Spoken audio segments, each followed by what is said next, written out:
자, 지금 시간이 2019년 10월 20일이고요. 오후 10시입니다. 지금까지 4번 정도 했었나요? 하여튼 지난번에 볼린저 밴드와 봉과의 관계에 대해서 이야기를 했습니다. 그래서 봉이 있는데 볼린저 밴드가 어디에 위치하느냐, 그리고 그게 수렴이냐 확산이냐에 따라 다른 의미를 갖는다라고까지 일단은 이야기를 해드렸는데, 이제 여기서부터 문제가 되는 게 뭐냐면 선이 너무 많아요. 그러니까 보고자 하는, 해석하고자 하는 목적 때문에 이제 그래프들을 만들었지만 결과적으로 사용자들이 그걸 보면서, 그러니까 사용자 입장에서 그걸 보면 처음에 와, 이거 뭐 이렇게 선이 많아? 라는 생각을 하게 된다는 거죠. 그래서 오늘은 이제 그 선의 의미를 좀 알고 넘어가자라는 게 이번 강의의 주 목적이에요.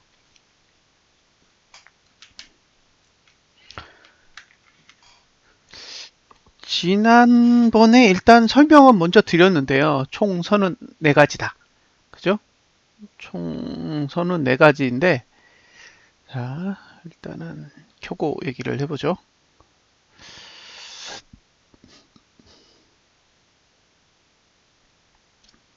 자, 요렇게 돼 있어서 이걸 이제 5일선이고 여기에는 검정색 선으로 이렇게 돼 있고요. 다음에 빨간색으로 이렇게 돼 있고 노란색으로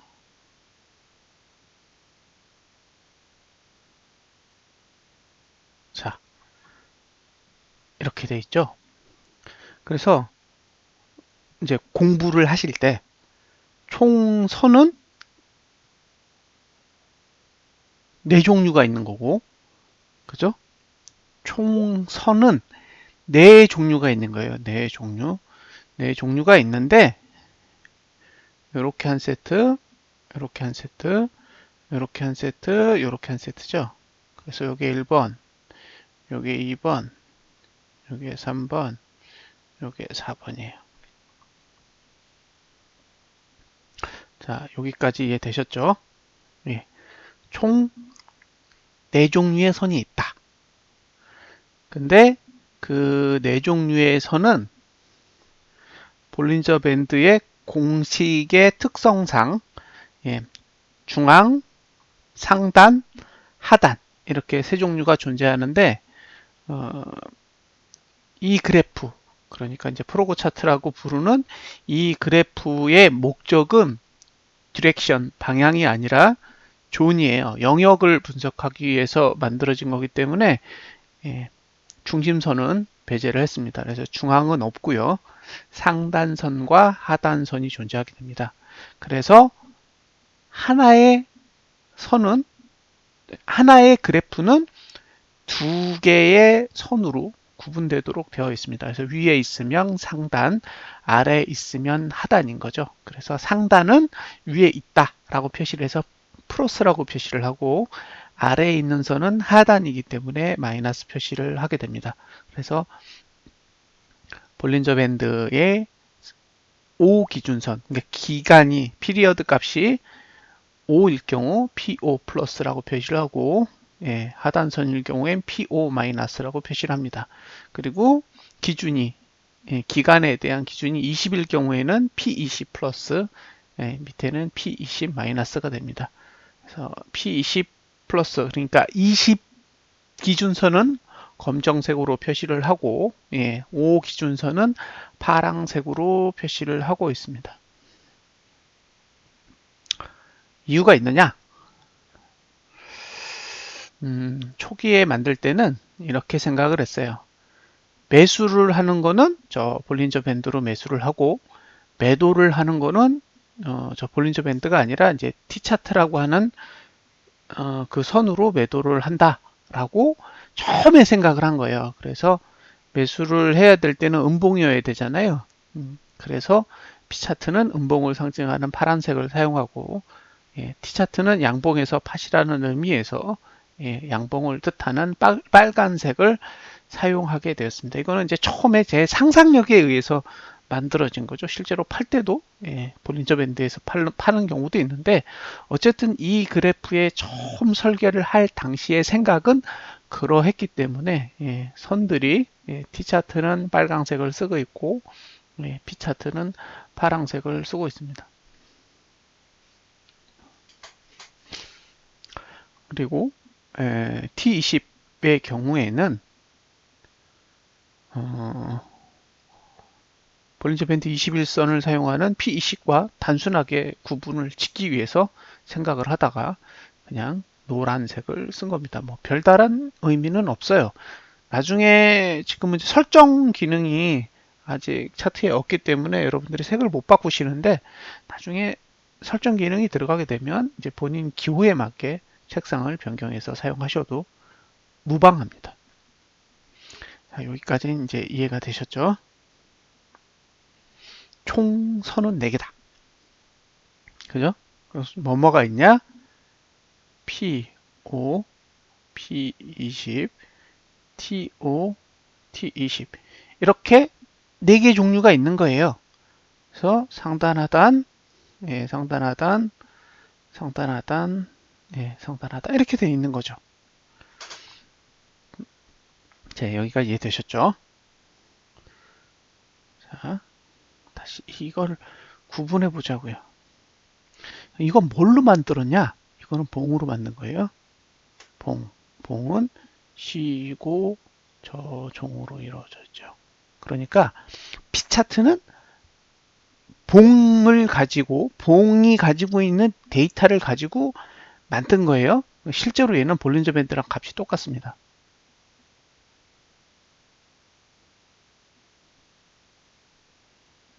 예, 동일해요. 이 P차트라고 불리우는 건 예, 볼린저 밴드랑 동일한 공식을 가지고 있습니다. P5, P20에 한해서.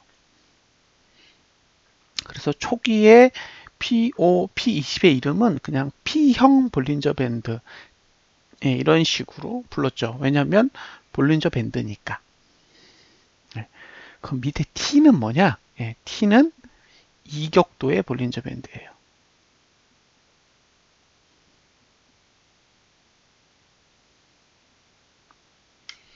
예, 그럼 이격도는 뭐냐?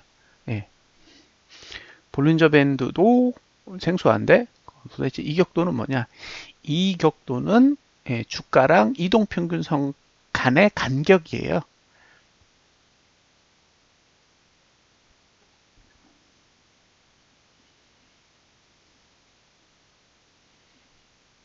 예, 간격 또는 거리 또는 괴리 예, 이런 거죠. 그래서 이격도의 볼린저 밴드를 만들면 예, 이동평균선이 가지고 있는 궤적이 나와요. 다시 자 봉에다가 볼린저 밴드 공식을 입히면 예, 봉이 움직일 수 있는 궤적이 나오잖아요. 이격도의 볼린저 밴드를 예, 이렇게 만들어 보면 이동평균선이 가지고 있는 궤적이 나오는 거죠. 그러면 예, 그걸 두 개를 딱 겹쳐서 보면 예, 주가가 움직이고 싶은 궤적과 이동평균선이 움직이고 싶은 궤적이 동시에 보이게 돼요. 무슨 뜻인지 이해되시죠? 예, 그래서 그 두 개의 궤적을 같이 펼쳐놓고 예, 현재의 주가가 이동평균선의 영향을 받는 건지 아니면 봉의 영향을 받는 건지를 계속 모니터링하면서 분석하는 게 이 프로고 차트가 가지고 있는 특성입니다. 어느 하나에 기대는 건 아니에요. 그냥 계속 상관관계를 통해서 어느 흐름을 타고 가고 있는지를 계속 모니터링을 하는 거죠. 자, 여기까지 어렵지 않으실 거예요. 그러면 이제 P5가 있고 예, 하단선이 있어요. 근데 지난번에 이야기했던 것 중에 수렴과 확산이 중요하다 그랬잖아요. 수렴과 확산. 예, 이게 중요하다 그랬는데 사실 수렴과 확산 자체가 중요한 것보다 이거예요. until 예, 언제까지.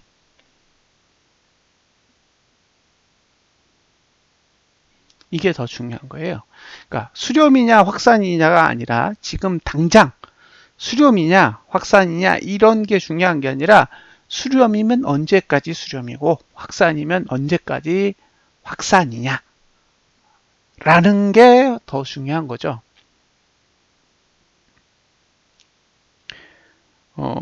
수렴과 확산은 이건 가격의 문제예요. 가격의 문제입니다. 가격만 가지고 수렴인지 확산인지 알아낼 수 있어요. 근데 언제까지는 시간의 문제예요.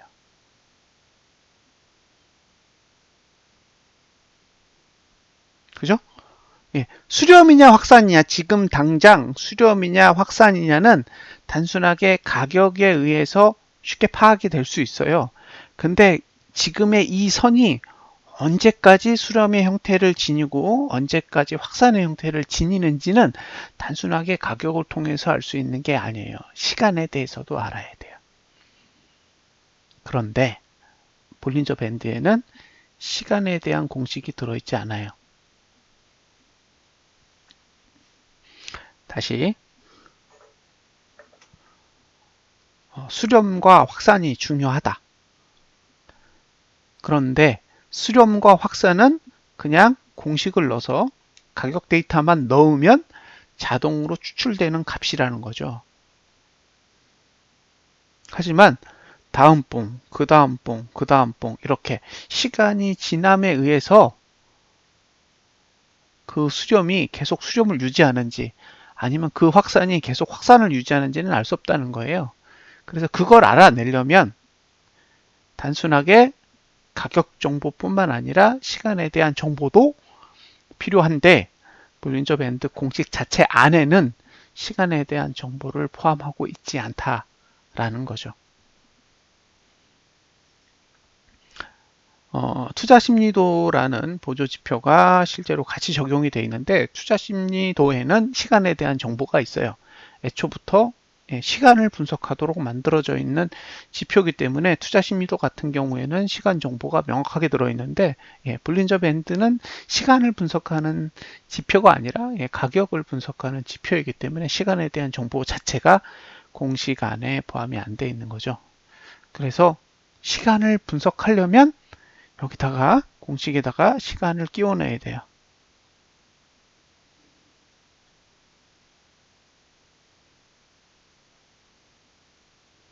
네, 공식 안에다가 시간을 끼워 넣습니다. 이 말이 좀 어렵죠? 시간을 끼워 넣는다. 자, 예를 들면 이렇게 생긴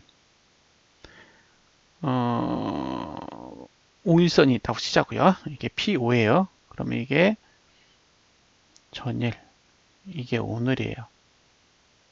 자, 여기가 내일이겠죠. 내일은 어디에 있을까요? 자, 1번 여기, 2번 여기, 3번 여기.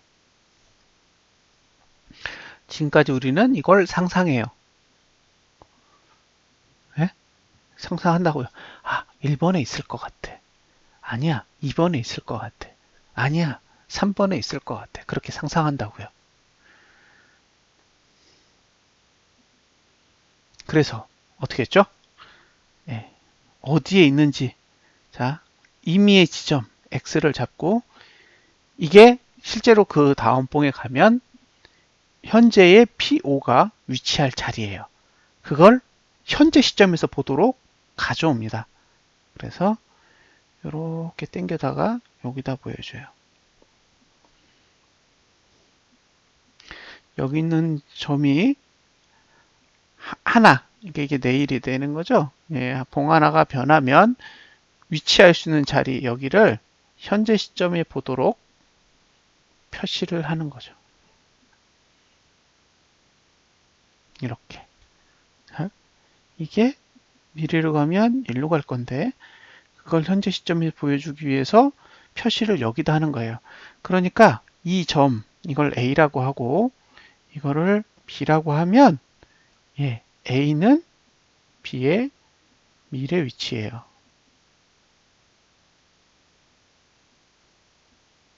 이해하셨죠? A는 B의 미래 위치인 거예요. 미래 위치. 그걸 어디서 봐요? 현재 시점. 지금 시점에 보는 거예요. 다시. 예, B는 현재 시점의 P5예요. 예, 그걸 봉 하나를 더 가면 특정 위치 X에 가게 돼요. 그 X를 현재 시점에 보도록 만들어 놓은 게 A입니다. A. 따라서 A는 B의 미래 위치죠. 이렇게 B의 한 단계 미래, 얘를 4라고 부릅니다. 4. 그러니까 P4는 P5의 미래죠. P4는 P5의 한 단계 미래라고요. 어디 있는지를 알려주는 거예요. 자, 봉이 바뀌면 다음 봉에 가면 P5는 어디 있어? 라고 알려주는 게 P4입니다. 그러니까 우리가 일반적으로 이동평균의 개념에서 보면 P5라고 만약에 정의를 하면 5개의 값을 나눴다. 이런 뜻이 되고 만약에 P4라고 하면 4개의 값을 나눴다. 이렇게 생각하실 수 있는데 이건 그게 아니라 P4는 P5의 한 단계 미래인 거죠. 그럼 이 친구가 그 다음 봉에 갔을 때 여기 있다 그러면 여기 있는 거를 땡겨다가 이제 여기다 보여주는 거죠. 얘를 C라고 하면 C는 B의 아니 A의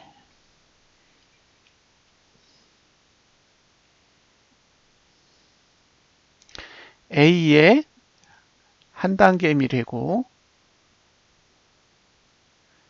이거 그쵸? C는 B의 2단계 미래예요. 자, 무슨 뜻인지 되셨죠?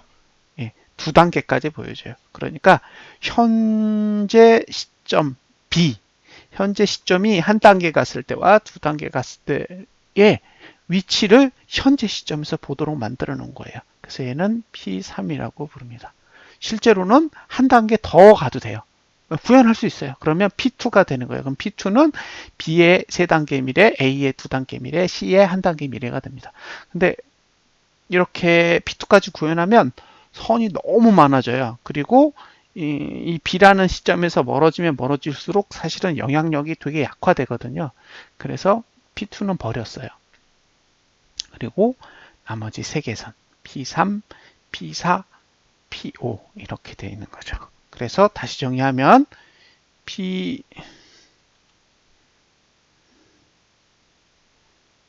P3은 P4의 한 단계 미래이고 예, P3은 P5의 2단계 미래입니다. P4는 P5의 한 단계 미래입니다. 예, 이렇게 되는 거죠. 그래서 선호를 사용할 때 동일한 색을 써요. 자, P5는 굵은 색으로 이렇게 쓰고요. 이렇게 쓰고, 예, P4는 이렇게 쓰고, P3은 이렇게 써요. 그게 무슨 얘기냐면, 같은 거란 얘기예요. 같은. 원래는 하나의 선인데, 얘네들이 보여주고자 하는 게 다른 거잖아요. 예, 똑같은 선이에요. 똑같은 선인데, 보여주고자 하는 게 다른 거예요. 그래서 동일한 색을 쓰고 있습니다. 이 동일한 개념을 그대로 T차트에 가져갔죠. 그래서 T3은 T4의 한 단계 미래고 T5의 두 단계 미래입니다. T4는 T5의 한 단계 미래죠. 그래서 똑같이 굵은 선, 실선, 점선 그런 식으로 표시가 되어 있는 거예요. 그러니까 여러분들이 보시기에는 굉장히 선이 복잡해 보이지만 실제로는 선은 4개. 4개인데 상하로 있으니까 8개. 그죠? 8개인데 미래값이 2개씩 더 들어갔으니까 8개가 더 들어가면서 총 16개의 선이 하나의 그래프 안에 구현된 겁니다.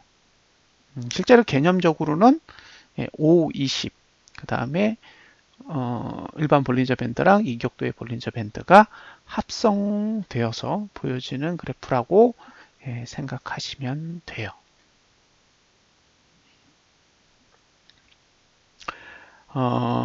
P차트의 경우에는 식이 완벽해요. P차트는 식이 완벽하게 만들어져 있습니다. 그래서 위치가 정확해요. 오류가 없어요. 그러니까 현재봉과 미래봉 사이에 갭이 없어요. 없어서 정확하게 그 위치를 알려주는데 T차트는 정확하게 알려주지 않아요. 근데 반면에 이제 T차트도 공식을 정확하게 만들 수 있거든요. 그래서 정확하게 만들어서 구현을 하면 해석이 안 돼요. 아직까지도 해석이 안 되죠. 그래프를 정확하게 해서 공식을 만들어 놓으면 그게 봉이랑 무슨 관계가 있는지를 파악하기가 너무 어려워요. 그래서 오히려 지금은 초기에 잘못 만들었던 공식이 해석하기에 훨씬 더 유리하기 때문에 그냥 그대로의 가중치 방식의 공식을 사용을 하고 있습니다. 반면에 정확한 값이 아닌 거잖아요. 그러니까 P차트에서 P4는 P5의 정확한 미래지만 T4는 T5의 정확한 미래가 아니에요. 어림잡은 미래지. 그래서 정확한 값을 보고 싶잖아요. 그래서 정확한 값을 보고 싶은데 그래프 자체로는 보여줄 수가 없기 때문에 그래서 아예 미래를 그리도록 띵글 차트에는 구현이 되어 있죠. 그래서 직접 볼 수 있어요. 이렇게 버튼을 누르면 아예 앞봉이 그려져 버리니까 실제로 구현된 상태에서 위치를 파악하도록 구현을 해놨습니다. 이제 그래프에 대한 이야기는 이렇게 정리를 할 수가 있겠죠. 사실 어렵지 않아요. 선이 많은 거지. 선이 많지 실제로 이야기하고자 하는 거는 그렇게 많지 않습니다. 특히 이제 20 같은 경우에 이제 P20이든 T20이든 이 20일 기준선들은 어쨌든 20분의 1이 반영되거든요. 변동폭에서의 값이 20분의 1밖에 반영이 안 돼요. 왜냐면 이동평균 자체가 20개를 나누게 돼 있잖아요. 기간이 20이기 때문에 20으로 나누니까 100이 움직여도 20으로 나누면 5밖에 반영이 안 된다는 거예요. 그래서 변화율이 체크가 안 돼요. 여러분들이 생각하신 것보다 훨씬 변화율이 떨어져요. 그래서 P20이나 T20도 한 단계 미래, 두 단계 미래를 만들 수는 있지만 그걸 만들어서 그려본들 그다지 그게 큰 의미를 지니진 않더라는 거죠. 그래서 구현은 해봤지만 의미가 없었기 때문에 사실 그냥 그대로 P20과 T10만 사용하게 된 거예요. 반면에 O 기준선은 그렇게 선을 그려보는 게 분석하는 데 굉장한 도움을 줘요. 그래서 이제 T5와 P5 같은 경우에는 이렇게 미래선을 볼 수 있는 두 개의 선들이 각각 추가되어져 있는 거죠. 처음에 이 그래프를 보시면 굉장히 생소하고 사용하기 싫으실 거예요. 그런데 보다 보면 일련의 규칙들이 좀 나타나요. 그래서 이렇게 영향을 받는 거구나 라는 게 이제 머릿속에 딱 이렇게 감이 잡히시면 그 다음부터는 이거 어디까지 내리고 어디까지 오르고 이런 것들이 이제 머릿속에 쉽게 캐치가 된다는 거죠. 그래서 저는 개인적으로 사람들한테 계속 보시라고 해드리고 싶어요. 사실 이제 돈을 들여서 개발을 한 거잖아요. 이 띵글 차트는. 근데 원래 띵글 차트의 원형, 원래 최초에 만들었던 거는 키움증권 영웅문으로 돼 있고요. 주식용으로 사실 최초에 개발이 된 거였고, 영웅문에 있는 수식을 썼기 때문에 별도의 뭐 비용이 들거나 그러진 않았어요. 그래서 초기에 공부하실 땐 이렇게 차트를 구매해서 공부하시라고 하기에는 사실 뭐 그럴 필요는 없을 것 같고요. 영문에 있는 파일을 다운로드 받아서 실제로 해보신 다음에 어느 정도 익숙해지면 띵글을 이용해 보시는 것도 괜찮습니다. 다만 영웅문에는 구현되지 않는 함수들이 많아서 이제 조금 더 많은 걸 보기에는 굉장히 부족해요. 그래서 사실은 띵글이라는 별도의 프로그램을 만들게 된 것도 원하는 함수를 다 구현할 수 없기 때문에 만든 거거든요. 그리고 이제 자체적으로 데이터를 다루고 있어서 앞으로도 많은 그런 기능들이 계속 시간에 따라 탑재가 될 수 있을 겁니다. 자, 여기까지 이제 설명을 드렸고요. 이제 차트를 한번 보자고요.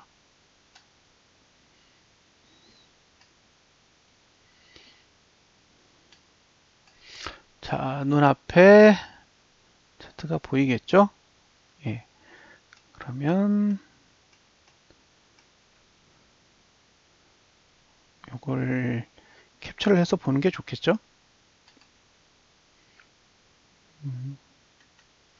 자, 이제 이거는 이제 비트코인의 일봉 차트예요. 비트코인의 일봉 차트인데 잘 보시면 이렇게 밑에 선이 보이죠? 이게 파란색이잖아요. 그러니까 요거는 하단 이제 B 차트의 하단선인 거죠. 지금 보이는 게 요게 이제 P5의 하단선이고요. 요 실선이 P4고요. 그죠? 그다음에 요 점선이 P3인 거예요. 아이고, P3. 그죠? 그다음에 요게 이제 T5고 빨간색 실선이 그다음에 요게 이제 T4고 그다음에 점선이 T3이겠죠. 이렇게 구분을 하시면 됩니다. 선을 위에 있으면 이제 이런 것들은 이제 플러스가 되는 거죠. P5 플러스가 되겠죠. 요거는. 자,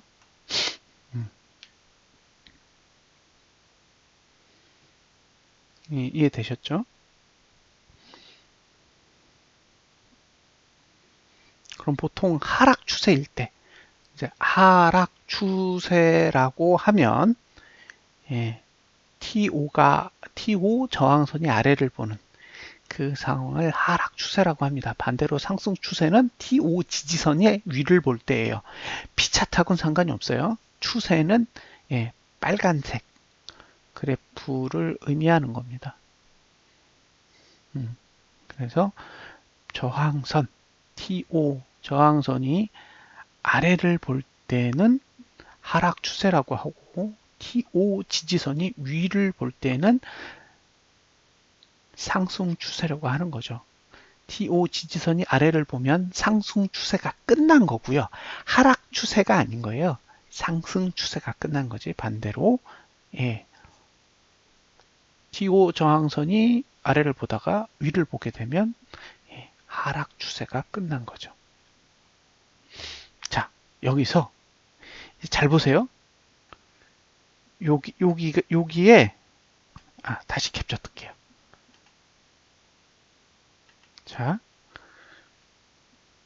여기에 3이 있고 여기에 4가 있고 여기에 5가 있어요. 이게 도대체 무슨 뜻이냐? 이제 우리가 지금부터 공부해야 되는 건 이거예요. 네. 야, 이거 그래프가 뭘 의미해? 잘 모르겠어. 잘 보세요. 여기다가 다음 봉을 하나 이렇게 그려요. 이게 다음 봉인 퓨처. 한 단계 미래라고 하면 그대로 그어보세요. 자, 여기에 4잖아요. 그러니까 5가 4로 가는 거니까 이렇게 그려진다고요. 이렇게. 이해되셨어요? 5가 4 위치로 간다고요. 왜냐면 4는 5의 한 단계 미래니까. 그리고 3은 4의 한 단계 미래죠. 그러니까 얘는 이렇게 가면 4는 이렇게 된다는 얘기예요. 이해되세요? 이거 이해되시나요?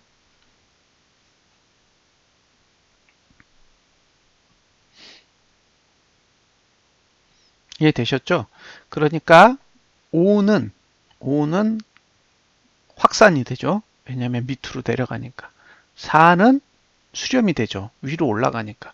그러니까 머릿속에 그렇게 그려지는 거예요. 딱 그려져요. 이걸 보고 4는 올라가고 5는 내려가. 4는 올라가고 5는 내려가. 이해되셨어요? 예. 그러니까 5는 확산이고 4는 수렴인 거예요.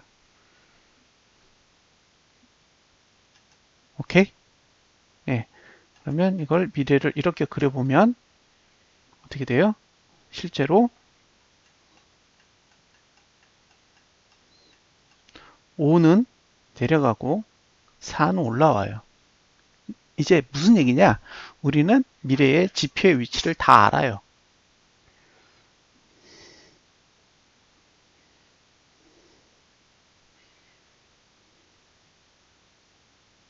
보이세요?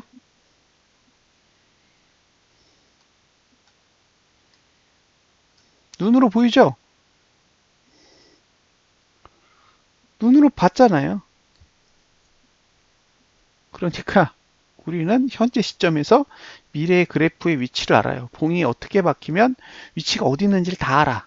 그러니까 매수한다 그러면 어느 위치에서 가능하고 올라간다 그러면 어디 위치에 가능한지를 이렇게 재빨리 인지할 수 있죠. 그러니까 지금 봉이 뭘 그리고 있는지를 알아요. 이게 이 그래프가 가지고 있는 가장 큰 기능이에요. 자, 사람들은 그래프를 보고 야 이거 위로 올라가 아래로 내려가 맨날 그것만 물어보잖아요. 근데 이 그래프는 그런 기능을 가진 게 아니라는 거죠. 지금 주가면 다음에 어떤 구조가 그려져.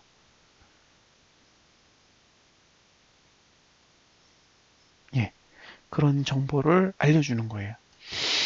다시 과거로 돌아가서 이번에는 상단선을 가지고 한번 해보자고요. 상단선을 가지고 한번 또 분석을 해보죠.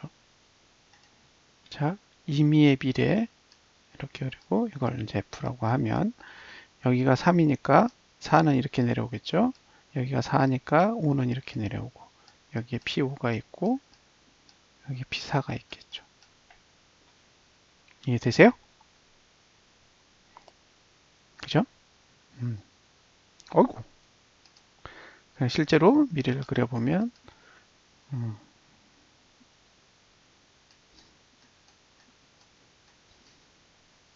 그대로 그려지죠.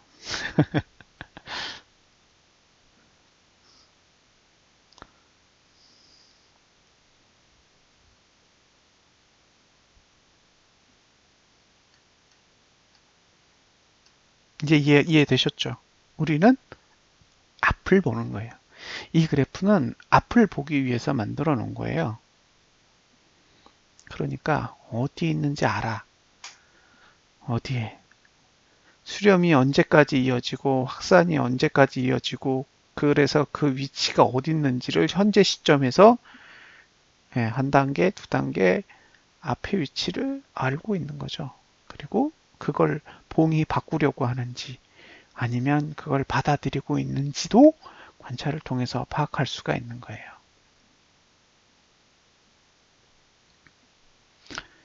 이게 띵글이 가진 진짜 기능이에요. 저는 사실 볼린저 밴드밖에 몰라요. 아는 게. 제가 주식을 전공한 사람이 아니고 금융공학을 공부한 사람도 아니고 그냥 어, 디자인을 공부했던 사람이 이런 지표에 관심이 있어서 공부를 한 수준에 지나지 않잖아요.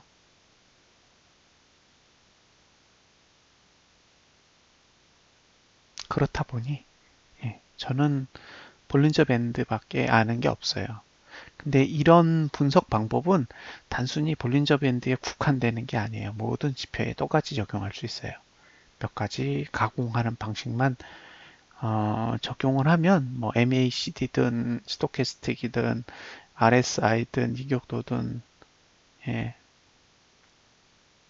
그 모든 지표에 다 적용시킬 수 있어요. 그러면 보조지표를 분석하시는 분들이 늘 현재 시점을 기준으로 분석을 하고 계셨지만 이제 앞으로는 실제로 다음 봉, 그 다음 봉까지도 그려보실 수 있는 그런 시대가 머지않아 오겠죠.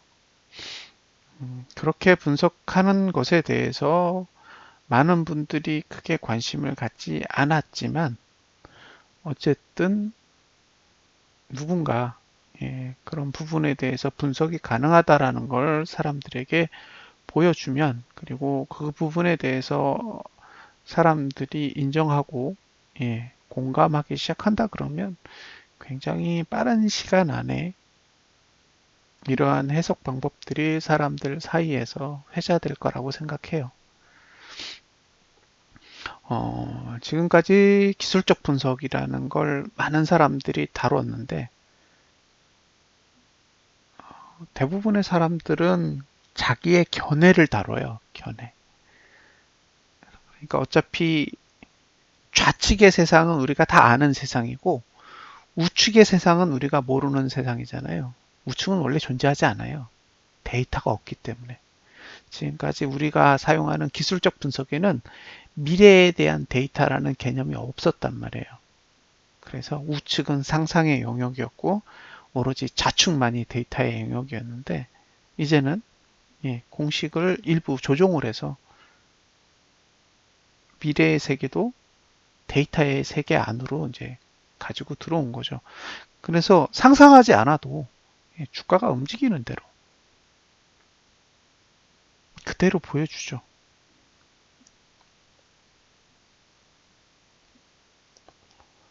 이 단순한 방식을 사람들은 거부해요.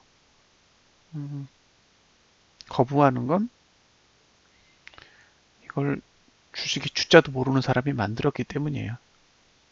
이런 걸 거대 증권사나 해외에서 만들었다 그러면 지금보다 훨씬 빨리 대중화됐을지도 모르겠어요. 근데 이걸 만든 사람이 워낙 보잘것없다 보니 이 방법이 꽤 괜찮은 방법임에도 불구하고 아직까지 제대로 시장에 런칭조차 되지 않은 거죠.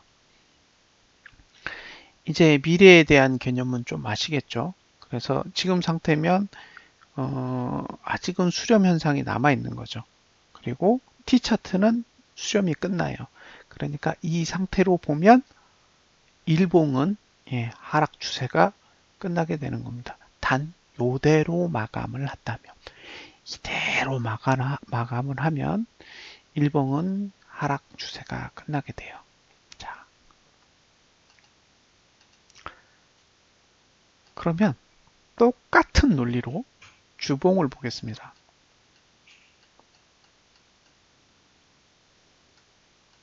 자, 이거는 과거예요. 과거.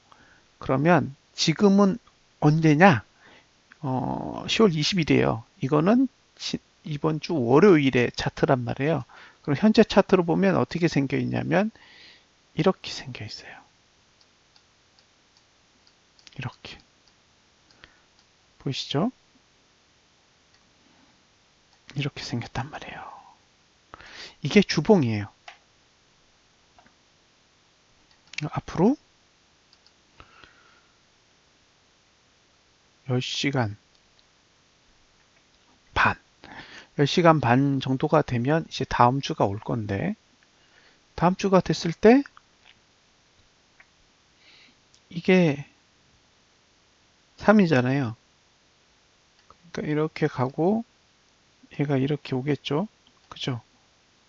그리고 얘는 이렇게 여기까지 올라와서 일로 가겠죠.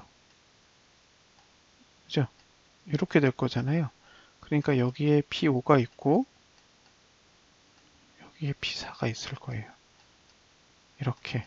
무슨 얘기냐? 이번 주에 저점을 방어할 의사가 크게 없는 거죠. 차트만 딱 보면 이번 주 저가가 방어가 될까?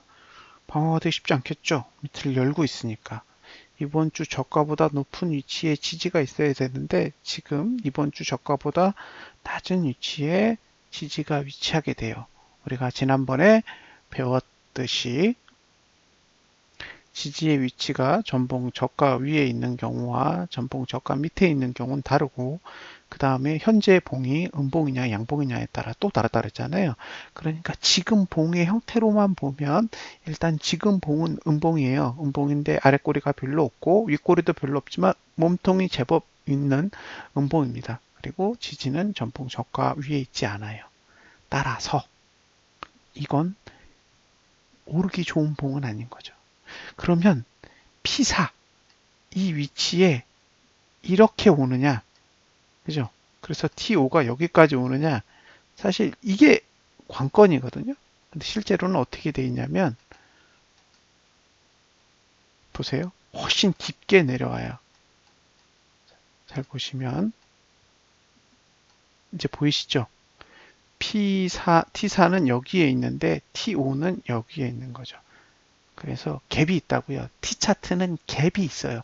그래서 이렇게 미래 버튼 자체를 만들어서 실제로 선들이 어디에 떨어지는지를 확인해야 돼요. 지금 상태면 948만 원 위로는 저항이에요. 948만 원 위로는 저항이라고요. 그러니까 이건 이렇게 끝나면 나가린 거예요. 뭐 일봉이 아무리 뭐 좋게 끝나도 결국에 주봉은 다시 누르려고 차트를 만들어 놓은 것이기 때문에 그다지 좋은 모습은 아닌 거죠. 그리고 지지는 자 931만 원 더 밀리면 916만 원대까지 밀릴 수 있는 거죠. 이제 눈에 들어오세요? 예, 차트가 눈에 들어오시죠? 이제 그러면 매수자는 여기와 여기, 매도자는 948만 원, 이 가격 위로 매도 포지션을 잡게 되는 거죠. 반대로 얘기하면 948만 원 위로는 매수 포지션을 잡지 않는 거죠. 자, 매수는 여기인데 이게 전봉 저가보다 낮게 있잖아요.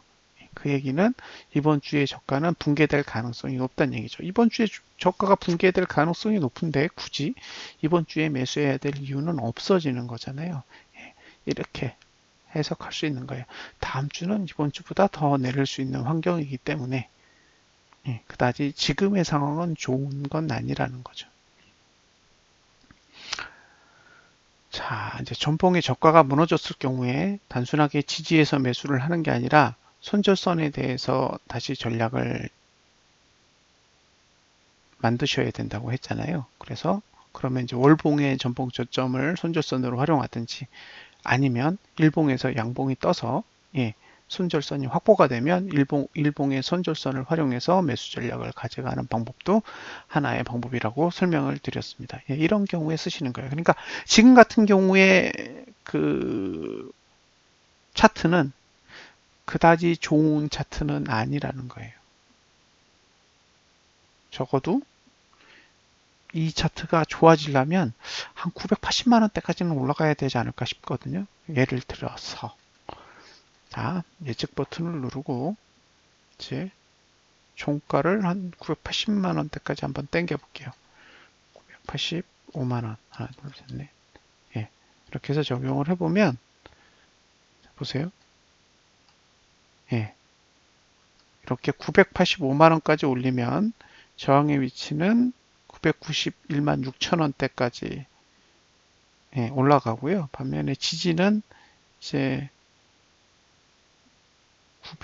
961만 원과 939만 원 정도 그 사이에 위치하게 돼요. 그러니까 매수 전략을 사용하려면 이번 주 종가는 한 이 정도까지는 올라가 줘야 된다는 거죠. 그래야 예, 이렇게 P차트의 지지선의 위치가 현재 봉의 저가보다 높은 곳에 위치해서 이번 주의 저가를 방어하려는 의지를 보여줄 수 있는 거죠. 이제 지난번에 이야기했던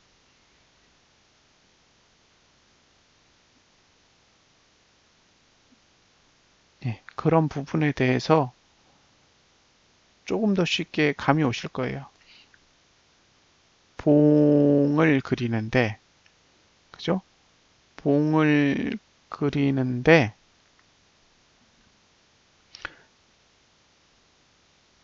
전봉의 저가, 전봉의 저가를 지킬 수 있는 구조냐, 아니냐. 이거를 명확하게 보여주느냐, 아니냐가 중요한 거죠. 이제 보이세요? 그리고 어, 어, 미분과 적분, 미분과 적분의 관계에서 오늘이 결국엔 일요일이고 앞으로 얼마 시간이 지나지 않으면 봉이 끝나잖아요. 근데 이 봉이 끝나는 건 일봉만이 아니라 주봉도 끝이 난다는 거죠. 그러니까 일봉에 7개가 모여서 주봉이 어떻게 그려지는지, 그리고 어떻게 그려지는지에 따라서 그 다음 주에 어떤 영향을 받는지를 인지를 해야 돼요. 그게 분석에서는 굉장히 중요한 부분이라고 저는 생각을 해요. 그러니까 단순하게 지금 얼마가 올랐어, 지금 얼마가 내렸어, 이런 부분이 중요하기보다는 그래서 앞으로 어떤 영향을 미쳐, 그게 주봉에는 어떤 영향을 미치고 일봉에는 어떤 영향을 미치는지를 예, 상식적으로 머릿속에서 파악이 돼야 된다는 거죠. 이런 식으로 해석을 하는 거예요. 이런 식으로. 근데 처음에는 그게 안 돼요. 처음에는 그게 안 돼서 꾸준히 좀 연습할 필요가 있어요. 예. 그래서 연습을 하다 보면 이 도구가 왜 필요한지를 이제 아시게 되는 거죠. 이 도구의 활용 가능성이 이제 그때부터 느껴지게 될 겁니다. 자, 48분 지났죠? 그래서 오늘 강의는 이제 여기까지예요. 다시 정리를 한번 해볼게요. 자, 볼린저 밴드는 5와 20으로 구성되어 있다. 그죠? 5와 20으로 구성되어 있는데 20은 확산과 수렴을 분석해봐야 그닥 소용이 없더라. 그래서 5를 가지고 확산과 수렴을 분석하고 싶은데 지금 당장의 확산과 수렴은 분석이 되지만 그 다음 봉, 그 다음 봉의 확산 수렴까지는 현재 단계에서는 볼 수가 없더라.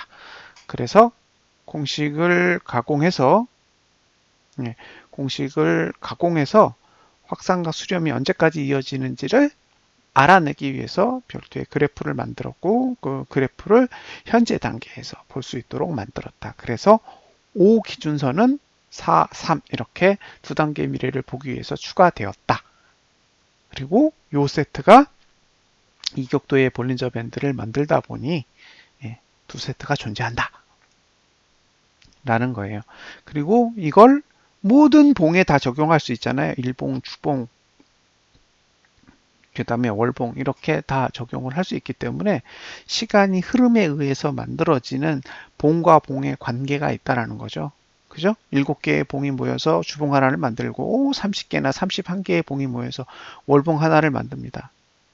그러니까 지금 월봉을 몇 개의 일봉이 만들고 있는지, 그리고 그 메시지가 어떤 메시지를 가지고 있는지, 몇 개의 봉이 지금 주봉을 만들고 있는지, 그리고 그 메시지가 무엇인지를 아셔야 돼요. 그래서 시간이 부족할 경우, 시간이 남을 경우, 그거에 따라서 봉이 어떻게 움직이면 유리한지에 대해서 예, 더 고민을 해볼 수가 있는 거죠. 지난번에 말씀드렸던 내용이 사실 제일 중요한 거고요. 이건 복잡함을 덜어주기 위한 방송이에요. 여러분들이 차트를 볼 때, 와, 이거 너무너무 복잡해. 라고 하는 거를 조금 더, 예, 좀 쉽게 접근할 수 있게 해주기 위한 부분이고요. 그리고, 어, 그래프를 이렇게 구현하는 게 단순하게 공식 몇 개를 짜깁기 해서 그냥 대충대충 넣어서 만든 건 아니라는 걸 사람들한테 알려주고 싶은 거죠. 굉장히 많은 생각을 했고, 굉장히 많은 노력을 했고, 그리고 굉장히 깊은 사고에 의해서 이게 만들어진 거지, 그냥 어느 순간 툭닥툭닥 해가지고, 예, 그렇게 접근한 건 아니라는 거예요. 그래서 사람들이 보기엔 이상해 보일지 모르지만 예, 이렇게까지 정리하기에 꽤 긴 시간이 필요했다라는 점은 좀 감안해 주셨으면 좋겠고요. 이 툴은 이렇게 주식용이 있고 그 다음에 암호화폐용이 있어요. 암호화폐용은 모바일이 있고 이제 PC용도 있고 그런데 예, 주식용은 PC용만 있습니다. 근데 학습을 하실 때는 굳이 이 툴을 쓰실 필요는 없어요. 이건 정말로 여러분들이 거래를 하시는 분들에게 필요한 도구고요. 예, 학습을 하실 때는 지금 예, 기음증권 영문으로 되어 있는 똑같이 되어 있어요. 이 그래프는 위에 있는 기능들은 다르지만 어쨌든 똑같이 되어 있는 그래프가 그냥 공짜로 쓰실 수 있기 때문에 굳이 이런 프로그램을 사서 사용하실 필요는 없고요. 공부를 해보시고 이 툴이 무엇을 보여주는 도구구나라는 정도를 좀 아신 다음에 이 툴을 쓰시면 훨씬 더 도움이 되실 거고요. 영문문에서 전혀 제공할 수 없는 그런 다양한 기능들이 사실은 이 툴 안에는 반영이 되어 있기 때문에 예, 영문문 쓰시다가 이 툴 쓰시면 영문문으로 못 가요. 너무너무 답답해서. 그리고 이제 PC 버전에도 조만간 알림과 트래킹이 적용될 예정이어서 예, 조금 더 편안하게 쓰실 수 있을 겁니다. 그래서 오늘 강의는 여기서 마무리를 짓도록 하겠습니다. 예, 감사합니다.